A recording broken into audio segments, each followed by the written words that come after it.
Bonjour, bienvenue dans la capsule vidéo sur l'utilisation de handlebars. Handlebars, ça va être une technologie qu'on va utiliser pour faire ce qu'on appelle les rendus serveurs.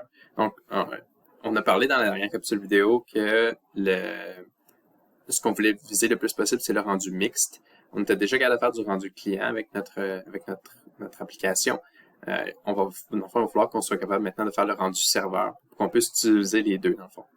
Handlebars, c'est une technologie qui va nous permettre de faire du rendu serveur. Donc, c'est ce qu'on appelle un engin de rendu. Donc, va nous permettre, en fait, de générer du HTML du côté du serveur. Donc, on va avoir quelques petites installations pour venir à bout de pouvoir pouvoir configurer ça. Donc, au début, ici, on va commencer dans notre console. J'ai un projet ici juste de test pour vous le montrer. Donc, ce que je vais faire, c'est je vais faire l'installation de Handlebars. Donc, on va utiliser un npm i. Je vais aller télécharger ici express-handlebars. Donc, cette installation-là va m'installer tous les outils de Handlebars pour que je puisse les utiliser dans mon projet. Donc, il devrait maintenant être utilisable. Je vais aller voir juste dans mon package.json, m'assurer qu'il est bien là. On peut le retrouver effectivement ici, donc tout est correct. Je retourne dans mon server.js. Dans mon server.js, on va avoir quelques petites choses à modifier. Donc, première chose, il va falloir qu'on aille chercher ici en haut handlebars, donc ce qu'on vient d'installer. Donc ici, on va faire import. Vous ouvrez les accolades. Puis, ça va être from express handlebars. Ce que vous voulez aller chercher, c'est de l'engin. Donc, on va aller chercher ici la engine. Donc, c'est l'engin qu'on va aller chercher. Une fois que c'est fait, il va falloir qu'on insère l'engin de handlebars à l'intérieur de notre serveur express.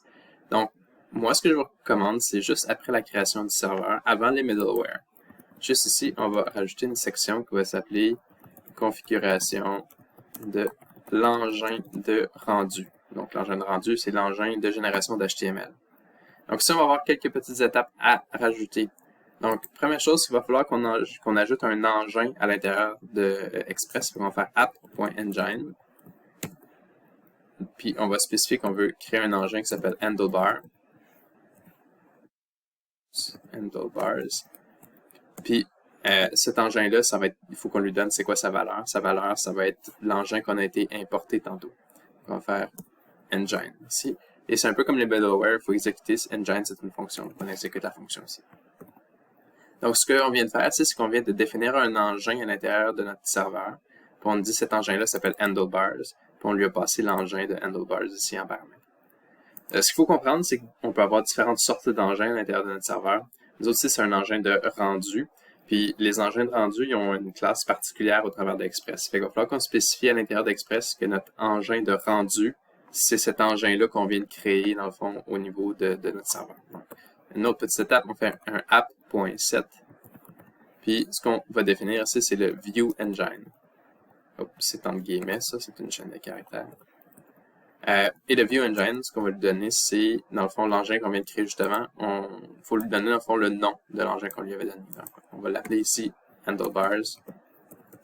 On va lui passer, dans le fond, le même nom d'engin que ce qu'on avait créé juste avant. Une fois que c'est fait, on a une dernière configuration à faire ici. On va faire un app.set. Puis on va définir ici une nouvelle valeur qui va s'appeler views. Views, c'est essentiellement l'endroit où est-ce qu'on va sauvegarder les fichiers de configuration de chaque page qu'on veut générer, essentiellement.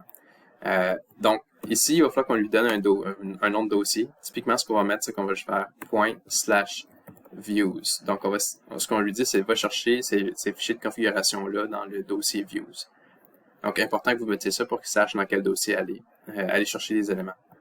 Bon, là, vous comprendrez qu'on n'a pas de dossier views, fait qu'on a besoin de rajouter quelques petites choses au niveau de notre projet. Donc, dans la structure de notre projet ici, ce qui va être important, ça va être de se créer à la racine de votre projet. Okay, donc, vraiment à la racine, vous cliquez en bas ici pour après ça créer un nouveau dossier. Le nouveau dossier, il faut l'appeler views. Sinon, ça ne fonctionnera pas. Il faut que ça ait le même nom aussi que ce qu'on a mis ici. À l'intérieur du dossier views, vous allez avoir besoin de créer deux autres dossiers. Donc, important, il faut aussi qu'ils soient exactement bien nommés. Donc, on se crée un nouveau dossier à l'intérieur du dossier views. Le premier, on va l'appeler ici layouts, comme ça ici. Donc, layouts, oups là, non, pas comme ça ici. Layouts, pas de E. Layouts, comme ça ici. Layouts, ça va contenir ce qu'on va appeler les gabarits. Donc, vous allez voir que un des gros avantages de Handlebars, c'est que ça va nous permettre d'éviter de répéter du code HTML. Donc, ça va une partie qui va vraiment nous intéresser ici de Handlebars. Les layouts, ça va nous permettre entre autres de faire du HTML réutilisable. Donc, c'est pour ça qu'on va bien l'aimer. Le deuxième dossier, ça va être le même principe. Faites attention, c'est dans le dossier Views qu'on veut aussi le créer, pas dans le dossier Layout. Fait que là, je sais que Visual Studio Code, vu que les deux dossiers sont vides, il me les met sur la même ligne. Donc, assurez-vous de faire un clic droit sur le Views ici et non sur le Layout. Donc, sur Views, faites un clic droit, nouveau dossier ici. Puis, l'autre dossier qu'on veut créer à l'intérieur, ici, il va s'appeler Partials. Comme c'est ici. Partials, c'est aussi un concept de réutilisation de code HTML. Donc, c'est pour éviter d'avoir à réécrire du code HTML, de pouvoir réutiliser certaines parties du code HTML. Donc, celui-là aussi, on va le donner. Une fois que c'est fait ces deux dossiers-là, on va avoir besoin de créer un fichier particulier, donc un fichier qu'on va créer dans le dossier Layouts. Donc, dans le dossier Layouts, c'est ce que je vais demander, c'est de créer un nouveau fichier. Et le fichier va s'appeler main.handlebars. Donc, l'extension, c'est .handlebars. Si vous nommez bien l'extension, vous allez voir, il va y avoir un petit symbole d'une moustache qui va s'apparaître ici, juste à côté du nom du fichier. Donc, main.handlebars, ça va être notre gabarit principal pour toutes nos pages web. Donc, vous allez voir qu'absolument sur un site web, toutes les pages, essentiellement, ils ont toujours quelque chose de similaire d'une page à l'autre. Typiquement, en général, tout le header va être similaire d'une page à l'autre, tout le footer va être relativement pareil d'une page à l'autre. Il y a juste quelques petits détails qui vont changer ici et là. Puis le reste, mais le contenu principal de la page, lui, va changer. Donc, une des techniques intéressantes de Handlebars, c'est qu'il peut nous éviter de tout répéter ce code-là d'une page à l'autre. Donc, toute la partie où est-ce qu'on aurait le header puis le footer qui se répéterait, mettons, d'une page à l'autre, on peut essentiellement faire en sorte qu'on l'utilise dans toutes nos pages automatiquement, qu'on n'ait pas besoin de le recoder à chaque fois. Ça évite qu'on ait des erreurs, ou ça évite aussi que si on a des changements à faire, on n'a pas besoin de le changer au travers de 25 pages. On a besoin de le changer à un endroit, puis ça change partout. Donc, comment est-ce qu'on va faire ça? Bon, moi, ce que je vais vous suggérer, c'est juste d'aller chercher dans votre fichier HTML, donc votre fichier index.html pour l'instant. Moi, de toute façon, j'avais pas grand-chose, c'était pas mal déjà tout vide. Allez copier le contenu de votre fichier index.html, donc qui est la base de votre site web. Puis, allez le mettre dans votre main.handlebars. Donc, moi, ici, ma page s'appelle personnage. Là, il faut faire attention, OK? Le titre de la page, c'est quelque chose qui peut changer, OK? Mais le reste, ici, du meta, ça c'est pas mal correct. Le normalize.css, c'est pas mal correct. Le style.css, d'une page à l'autre, pourrait changer. Fait que ça, il va falloir qu'on fasse attention. Pareil pour le script. Aussi, le script main.js, ça pourrait changer d'une page à l'autre. Fait que ça peut être problématique, alors qu'ici, on est vraiment dans un gabarit générique. Là. Fait qu'on n'aime pas ça, des trucs qui sont spécifiques à cet endroit-là. On veut vraiment des trucs qui sont génériques. Donc, ces trois éléments-là ici qu'on a dans le head, on va pas l'aimer. Donc, le CSS ici pourrait potentiellement changer. Ici, le main.js d'une page à l'autre, il y a des bonnes chances qu'il soit différent. Le titre aussi d'une page à l'autre, généralement, il va être différent. Donc, ces trois éléments-là, il faut faire attention. Moi, ce que je vais faire pour l'instant, pour ici, les deux fichiers, donc le fichier CSS et le fichier JavaScript, je vais les mettre en commentaire. Pour venir à bout de pouvoir insérer correctement les fichiers CSS et les fichiers JavaScript, ça va nécessiter des notions d'un peu plus qu'on n'a pas encore vu avec Handlebars, que je vais vous montrer dans une capsule vidéo plus tard. Donc, pour l'instant, on va le laisser de cette façon-ci. Pour le titre, vous allez voir qu'avec Handlebars, il va y avoir moyen de passer, dans le fond, à l'engin des noms, des variables qui vont pouvoir être changées. Donc, ici, ce qu'on va plutôt vouloir mettre, au lieu de mettre personnage, ça va être une variable. Pour insérer une variable en Handlebars, vous allez devoir ici mettre deux accolades. Vous allez voir souvent, ils vont appeler ça des moustaches dans le jargon de la génération de HTML. Donc, on va ouvrir des moustaches. On en met deux. Puis ça, ce que ça veut dire, c'est qu'on veut insérer ici une variable. Ça nous prend ensuite le nom de la variable qu'on veut insérer. Dans ce cas-ci, on va appeler cette variable-là titre. Essentiellement, pour pouvoir ici afficher le titre de notre page, il va falloir qu'on passe éventuellement une variable qui s'appelle titre, qui va avoir une certaine valeur. Puis c'est ça qui va changer le nom de notre page, donc le titre de la page dans le navigateur. Donc, pour l'instant, on va l'ignorer, on va le faire tantôt quand on va le tester. Mais pour l'instant, c'est juste d'y penser. À chaque fois que vous voulez insérer une variable dans l'HTML avec Handlebars, vous ouvrez des moustaches, donc 2 moustaches, puis vous mettez le nom de la variable que vous voulez insérer. Bon, si on descend un peu plus bas, on va avoir notre header ici dans le body. Ça, c'est correct. Celui-là, on veut qu'il soit là dans toutes les pages. On a le footer aussi. Lui aussi, on va genre vouloir qu'il soit présent dans toutes les pages. Puis, dans le fond, la partie qui va changer, ça va être quoi? Ça va être ce qui va être à l'intérieur du main, à cet endroit-là ici. Donc, ce qu'on va faire, c'est que ici, on va insérer 3 moustaches. 1, 2, 3. Si on insère 3 moustaches, puis qu'on donne ici le nom, ça va être un espèce de nom de variable, mais ici, c'est pas un nom de variable. C'est un nom vraiment spécifique qu'Handlebar, lui, il reconnaît. On va lui donner le nom body. Ce que ça dit, ça ici, c'est que on va vouloir faire les insertions qui sont spécifiques aux pages à cet endroit-là. Donc, toute l'insertion du contenu principal de la page, qui lui va changer d'une page à l'autre, ça va être à cet endroit-là ici qu'on va vouloir l'insérer. Donc, c'est important, ça vous prend 3 accolades, body, puis 3 accolades, sinon ça ne fonctionne pas. Puis body, comme je viens de vous le dire, c'est pas une variable, c'est un mot-clé de Handlebars ici qu'on utilise pour dire à cet endroit-là, insère le contenu principal des autres pages. Donc, on a notre gabarit qui est fait. Là, on va vouloir l'utiliser. Donc, on va le sauvegarder. Ça devrait être correct pour l'instant. Ce qu'on va faire, c'est qu'on va se créer maintenant une page. Ça, c'est un gabarit. Un gabarit tout seul, on ne peut pas l'utiliser. Il faut qu'on l'utilise avec une page. Donc, pour se créer une page, vous allez dans le dossier Views. Donc, pas dans le dossier Layout ni dans le dossier Partials, mais vraiment dans le dossier Views. Et vous allez vous créer un nouveau fichier. Dans ce cas-ci, je vais me créer un fichier qui va s'appeler index.handlebars. Donc, index.handlebars, ça va être, dans le fond, le contenu principal de par exemple, de ma page index. Pour l'instant, on ne se cassera pas la tête, on ne fera pas grand-chose dans ce fichier-là. On va juste vouloir faire quelques tests. Donc, ici, ce que je vais faire, c'est tout simplement écrire un div. Puis, à l'intérieur, on va mettre, tiens, hello. Donc, comme vous pouvez voir, pas grand-chose dans cette page-là pour l'instant. Éventuellement, on va pouvoir coder quelque chose d'autre de plus intéressant à l'intérieur. Mais pour l'instant, on va juste mettre ici notre div avec hello. Donc, qu'est-ce qui se passe ici? Au niveau de, dans le fond, de notre serveur, maintenant, ce qu'on va falloir faire, c'est qu'on se programme en sorte que quand, mettons, on essaie d'accéder à la page principale de mon site web, ce qu'on va vouloir faire, c'est charger le fichier index.handlebars. Mais on ne veut pas qu'il nous affiche juste un div. On va vouloir qu'il nous affiche ça avec notre gabarit main.handlebars. Donc, on n'aura pas vraiment besoin que vous ayez de le mentionner. Là. Par défaut, Handlebars, ce qu'il va faire, c'est qu'il va utiliser son layout main qu'on a créé ici. Puis, il va, dans le fond, insérer à l'intérieur de notre layout main, au niveau du body, le contenu de notre fichier index.handlebars. Donc, où est-ce que le body ici? Il va tout simplement aller insérer le contenu du index.handlebars ici. C'est ça qui va être retourné à notre navigateur pour que le navigateur puisse l'afficher. Donc, comment est-ce qu'on programme ça? Vous allez voir, c'est pas très compliqué. On s'en va au niveau du server.js.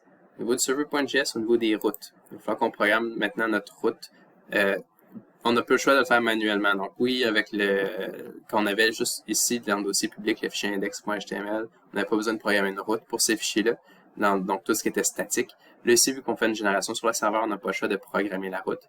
Donc, j'ai pas le choix ici, il va falloir que je fasse un app.get. Donc on programme, dans le fond, qu'on écoute un get sur la route slash étant ma route racine, donc ma page de base, essentiellement, la page d'accueil de mon site web. Et ce que je vais faire, c'est comme d'habitude, on va se faire une fonction qui va prendre en paramètre request et response, comme ça ici. Puis à l'intérieur de cette fonction-là, il va falloir qu'on fasse le rendu de notre HTML pour qu'on puisse le retourner à notre client. Donc pour ce faire, c'est très simple, on va faire response, point, puis ensuite on peut faire render. Puis il faut qu'on lui passe en paramètre la chaîne de caractères qui représente, dans le fond, ce qu'on appelle la vue, donc la page qu'on veut afficher. Dans ce cas-ci, nous autres, dans cette cas-ci, ce qu'on va faire, c'est quand on accède à la route racine, on veut faire l'affichage de notre page index.html en utilisant le main.handlebars. Donc, ce qu'on va faire, c'est tout simplement juste lui afficher le nom de la page qu'on veut afficher. Donc, dans ce cas-ci, index. On ne met pas l'extension. On va juste mettre le même nom ici, dans le fond, de notre vue, donc de la page, sans le point handlebars. Tel quel, juste comme ça ici. Donc, ça ici, ça devrait retourner une réponse qui est le rendu de notre page index.html et le serveur, il va automatiquement utiliser le layout main.handlebars. Donc, ça, c'est fait automatiquement. Si vous ne voudriez pas utiliser le layout main.handlebars, il y a moyen d'utiliser différents layouts puis de pouvoir les choisir ou de désactiver les layouts. mais ça, je vais vous laisser aller faire vos recherches là, en ligne pour savoir comment faire. C'est pas nécessairement si compliqué que ça si vous avez besoin de le faire, mais c'est possible que vous n'ayez pas besoin pour cette session-ci. Donc, là, j'aimerais ça sauvegarder puis faire mes premiers tests. Seule chose qui va être importante que vous fassiez, c'est juste faire attention parce que dans votre public, vous avez votre index.html qui présentement là, va avoir préséance dans le fond sur votre route que vous venez de programmer ici. Fait que moi, ce que je vais vous recommander pour l'instant, pour pas perdre nécessairement votre fichier index.html, on va faire index.html.old. Juste pour lui dire que c'est plus le fichier index.html. Ça va faire que dans le fond, notre serveur ne l'utilisera pas en tant que tel. Là, il ne va pas pouvoir l'afficher directement comme page principale, ce qui va nous régler certains problèmes pour le tester. Si on voit que tout fonctionne plus tard, ce qu'on va pouvoir faire, c'est qu'on va pouvoir supprimer ce fichier index.html.old là. Mais pour l'instant, on va le laisser là, juste pour s'assurer que tout est correct. Pour le tester, on va faire un npm run dev. Donc, semble avoir fonctionné. On va ouvrir ça dans le navigateur. Et je vous présente ici notre page. Ici, on voit qu'on a notre header ici avec notre footer. Puis, on va voir ici tout simplement notre contenu de notre page. Donc, la page est affichée correctement. Donc, oui, en ce moment, on n'a pas de CSS, on n'a pas de JavaScript dans notre page du côté client, mais la génération du côté du serveur a bien fonctionné. Vous avez quand même noté un petit problème, OK? En haut ici de notre page, ici, on verra absolument le titre de notre page. Le titre de la page, en ce moment, il n'y en a pas. Okay? Là, il n'y en a pas. On est supposé passer une variable qui s'appelle titre pour que ça fonctionne correctement. En ce moment, on ne lui passe pas la variable qui s'appelle titre. Donc, en ce moment, c'est pour ça qu'il le reconnaît tout simplement pas. Pour passer des variables à handlebars, vous allez voir que c'est assez simple, OK? Quand vous allez faire le rendu de la page, la seule chose que vous allez devoir faire, c'est rajouter une virgule après le nom de la page que vous voulez rendre, puis ouvrir des accolades. Donc, on va ouvrir un objet de configuration. Puis dans cet objet de configuration-là, vous pouvez ajouter les variables que vous voulez passer au rendu de cette page-là. Donc, nous autres, tantôt, au niveau de notre main.handlebars, on s'attendait à recevoir une variable qui s'appelle titre. En ce moment, on n'en envoyait pas. C'est pour ça qu'il n'y en avait pas. Donc, on va se créer une variable qui s'appelle titre. Puis, il faut qu'on lui donne une valeur. Donc, la valeur du titre qu'on va vouloir lui mettre. Fait que, par exemple, on pourrait afficher ici, page d'accueil. Oups. Je vais juste mettre ici. Parfait, page d'accueil. Je vais sauvegarder ça. Puis, on va juste retourner dans le navigateur pour s'assurer que tout fonctionne correctement. Je vais rafraîchir ma page. Et vous allez voir en haut, maintenant, c'est écrit page d'accueil. Parce que, maintenant, je lui passe la variable titre. Puis je lui spécifie le titre de la page que je veux afficher. Puis, dans le fond, dans le main.handlebars, je vais tout simplement aller remplacer le titre ici par la valeur de la variable. Donc, pourquoi est-ce que j'ai pas le choix de ici faire cette espèce de remplacement-là qui est un peu bête, là? C'est parce que le titre se retrouve dans mon gabarit principal de ma page, donc dans le gabarit main.handlebars, donc dans le gabarit qui va être utilisé par toutes les pages. Et donc, le titre, je veux qu'il puisse changer d'une page à l'autre. Donc, c'est pour ça que j'ai pas le choix de le mettre dans une variable. Vous allez voir que la configuration n'est pas trop longue, OK? Donc, juste rajouter le titre comme ça, c'est suffisant pour le faire. L'insertion de variables, par exemple, vous allez voir qu'on va faire ça assez souvent. Donc, on va continuer de faire ça dans les prochaines capsules vidéo. On va utiliser aussi d'autres concepts qu'on appelle les helpers pour pouvoir faire l'affichage correctement des données en passant différentes sortes de variables ici au travers de nos routes. Donc, ça conclut la capsule vidéo sur la configuration de handlebars. Donc, dans la prochaine capsule vidéo, on va voir justement comment on peut utiliser les helpers, aussi voir comment on peut utiliser les partials pour pouvoir économiser au niveau du HTML, donc pas avoir besoin de répéter HTML, mais aussi pouvoir faire de la manipulation de données au travers de vos pages HTML. Donc, on se revoit dans la prochaine capsule vidéo.